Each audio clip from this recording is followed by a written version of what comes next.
ಬೀರಲಿಂಗೇಶ್ವರ ಮಧ್ಯಮ ಕನಕದಾಸ ಪರ್ಯಂತ ಒಂದೇ ಗುರು ಪರಂಪರ.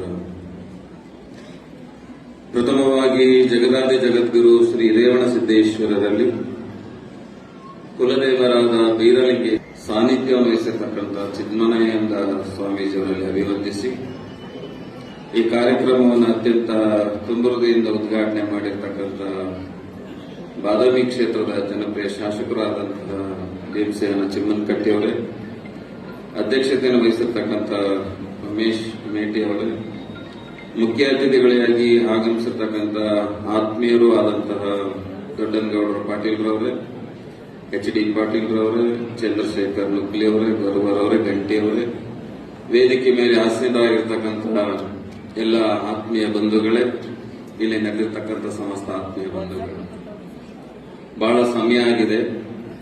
ತಾವೆಲ್ಲರೂ ಕೂಡ 10:30ಯಿಂದ ಕೂತಿದ್ದೀರಿ. ನಿಮ್ಮನ್ನೆಲ್ಲ ನೋಡ್ತಾ ಇದ್ರೆ ಇನ್ನೊಂದೆರಡು ತಾಸು ಮಾತನಾಡಬೇಕು ಅಂತ ಅನ್ಸುತ್ತೆ.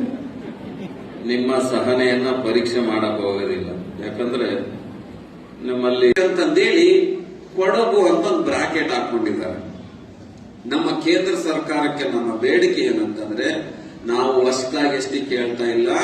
ಕರ್ನಾಟಕದಲ್ಲಿ ಆಲ್ರೆಡಿ ಕುರುಬರು ಎಸ್ಟಿ ಇದೀವಿ, ಆದ್ರೆ ಕೊಡಗು ಅಂತ ನೀವು ಬ್ರಾಕೆಟ್ ಹಾಕಿದ್ರಿ. ಆ ಕೊಡಗು ಅಂತ ಬ್ರಾಕೆಟ್ ಅನ್ನ ತೆಗೆದು ಕರ್ನಾಟಕ ಅಂತ ಸೇರಿಸ್ಬಿಡ್ರಿ ಅನ್ನೋದು ನನ್ನ ಬೇಡಿಕೆಯನ್ನು ಇಟ್ಟಿರ್ತಕ್ಕಂಥದ್ದು. ಸಾಕಷ್ಟು ಇಲ್ಲಿ ಜನಗಳು ಮಾತನಾಡ್ಬೇಕಾದ್ರೆ ನಮ್ಮ ಸಮಾಜ ಹಂಗಾಗ್ಬೇಕು ಹಿಂಗಾಗ್ಬೇಕು. ಇವತ್ತು 800 ಜನ ಮಕ್ಕಳು ನೀವು 99%, 95% ಅಂಕವನ್ನ ತಗೊಂಡ್ಬಂದಿರಿ. ಬಹಳ ಜನ ನಮ್ಮ ಸಮಾಜಕ್ಕೆ ನಮಗೆ ಬೇಡಿಕೆ ಹೇಳ್ತಾರೆ, ಇಂಜಿನಿಯರಿಂಗ್ ಕಾಲೇಜ್ ಕಟ್ಸ್ರಿ, ಮೆಡಿಕಲ್ ಕಾಲೇಜ್ ಕಟ್ಸ್ರಿ, ಆ ಕಾಲೇಜ್ ಕಟ್ಸ್ರಿ, ಈ ಕಾಲೇಜ್ ಕಟ್ಸ್ರಿ ಅಂತ. ನಾನು ಕೂಡ ಮೆಡಿಕಲ್ ಕಾಲೇಜ್ ಕಟ್ಟಿಸ್ಬೇಕು ಅಂತಂದೇಳಿ ಸುಮಾರು 20 ವರ್ಷದಿಂದಲೇ ರಾಣಿಬೆನ್ನೂರು 46 ಎಕರೆ ಜಮೀನು ತೆಗೆದಿಟ್ಟೆ. ಸುಮಾರು ಅದಕ್ಕೆ 106 ಕೋಟಿ ಹಣ ಬೇಕಾಗುತ್ತೆ. 106 ಕೋಟಿ ಹಣ ಇನ್ವೆಸ್ಟ್ಮೆಂಟ್ ಮಾಡಿದ್ರೆ ನಮ್ಮ ಜಾತಿ ಮಕ್ಕಳು ಎಷ್ಟು ಜನ ಡಾಕ್ಟರ್ ಆಗ್ತಾರೆ ಅನ್ನೋದು ಕೂಡ ಯಕ್ಷ ಪ್ರಶ್ನೆ ಆಗುತ್ತೆ. ಅದಕ್ಕೆ ನಾನು ಏನು ಮಾಡಬೇಕು ಅಂತಂದು ಯೋಚನೆ ಮಾಡಿ ಈ ಎಸ್ಟಿ ಅನ್ನೋ ವಿಚಾರಕ್ಕೆ ಕೈ ಹಾಕಿ ಈ ಸಮಾಜಕ್ಕೆ ಎಸ್ಟಿಯನ್ನ ತಂದು ಕೊಟ್ರೆ ನನ್ನ ಕುಟುಂಬದಲ್ಲಿರ್ತಕ್ಕಂಥ, ನನ್ನ ಸಮುದಾಯದಲ್ಲಿರ್ತಕ್ಕಂಥ ಎಲ್ಲಾ ಮಕ್ಕಳು ಕೂಡ ಇಂಜಿನಿಯರ್ ಆಗಕ್ಕೆ ಅವಕಾಶ ಇದೆ, ಡಾಕ್ಟರ್ ಆಗಕ್ಕೆ ಅವಕಾಶ ಇದೆ, IAS ಆಗಕ್ಕೆ ಅವಕಾಶ ಇದೆ, IPS ಆಗಕ್ಕೆ ಅವಕಾಶ ಇದೆ. ಎಲ್ಲಾ ಕ್ಷೇತ್ರದಲ್ಲೂ ಕೂಡ ಸಮಾಜ ಅಭಿವೃದ್ಧಿ ಆಗಲಿಕ್ಕೆ ಸಾಧ್ಯತೆ ಆಗುತ್ತೆ ಅನ್ನುವಂತಹ ಒಂದೇ ಒಂದು ಕಾರಣಕ್ಕೆ ಆ ಎಸ್ಟಿ ವಿಚಾರಕ್ಕೆ ಕೈ ಹಾಕಿದ್ದೇವೆ.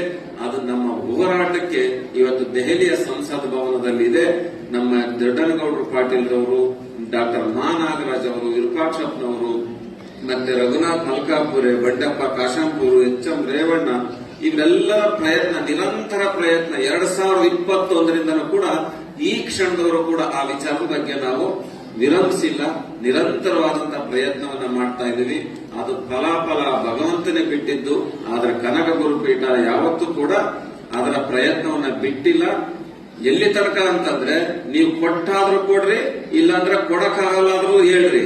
ಕೊಟ್ರೆ ಒಂದು ನಿರ್ಣಯ ಇರುತ್ತೆ ಕನಕ ಪೀಠದ್ದು, ಕೊಡಲ್ಲ ಅಂದ್ರೆ ಇನ್ನೊಂದು ನಿರ್ಣಯ ಇರುತ್ತೆ ಅನ್ನುವಂಥದ್ದು ಕೂಡ ಅವರಿಗೆ ತಾಕೀತು ಮಾಡುವಂತಹ ಶಕ್ತಿಗಳನ್ನು ಕೂಡ ನಾನು ಈ ಸಂದರ್ಭದಲ್ಲಿ ಹಂಚಿಕೊಂಡಿದ್ದೀನಿ ಅನ್ನುವಂಥದ್ದು. ಅದರ ವಿಚಾರವಾಗಿ ಪ್ರಹ್ಲಾದ್ ಜೋಶಿ ಅವರು, ಬೊಮ್ಮಾಯಿ ಅವರು, ಬಿಜೆಪಿ ಎಲ್ಲಾ ಸಂಸದರು ಕೂಡ ಸಕಾರಾತ್ಮಕವಾಗಿ ಸ್ಪಂದಿಸಿದ್ದಾರೆ. ಅದು ಇನ್ನೇನು ನಮ್ದೇ ಒಂದು ಸಬ್ಜೆಕ್ಟ್ ಆಗಿದ್ರೆ 5 ನಿಮಿಷ ಕೊಟ್ಬಿಟ್ಟಿರೋರು. ಆದ್ರೆ ಅಂತಹ 106 ವಿಷಯಗಳು ಇರೋದ್ರಿಂದ ಒಂದಿಷ್ಟು ಯೋಚನೆ ಮಾಡುವಂತ ವ್ಯವಸ್ಥೆ ದೆಹಲಿಯಲ್ಲಿ ಆಗ್ತಾ ಇದೆ ಅನ್ನುವಂತಹ ಮಾತನ್ನ ಹೇಳಿ, ನಮ್ಮ ದೊಡ್ಡನಗೌಡರು ಅದಕ್ಕೆ ಬಹಳಷ್ಟು ಪ್ರಯತ್ನವನ್ನ ಮಾಡ್ತಾ ಇದ್ದಾರೆ.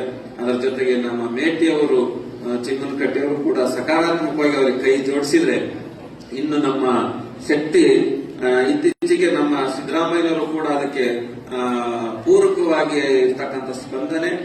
ನಿಮ್ಮ ಜೊತೆಗೆ ನಾನು ಕೂಡ ಸದಾ ನಿಮ್ಮ ಜೊತೆಗೆ ಇರ್ತೇನೆ ಅನ್ನುವಂತಹ ಮಾತನ್ನು ಕೂಡ ನಮ್ಮ ಸಿದ್ದರಾಮಯ್ಯನವರು ಹೇಳಿರ್ತಕ್ಕಂಥದ್ದು ಕೂಡ ನಾನು ಈ ಗಮನಕ್ಕೆ ತರ್ತೇನೆ ಅನ್ನುವಂತಹ ಮಾತನ್ನು ಈ ಸಂದರ್ಭದಲ್ಲಿ ಹೇಳಿ, ನಮ್ಮ ಎಚ್.ಡಿ. ಪಾಟೀಲ್ ಅವರು, ಕೊರವರವರು ಮತ್ತೆ ಮೇಟಿ ಅವರು ಈ ಕಾರ್ಯಕ್ರಮವನ್ನು ಆಯೋಜನೆ ಮಾಡಿದ್ದಾರೆ.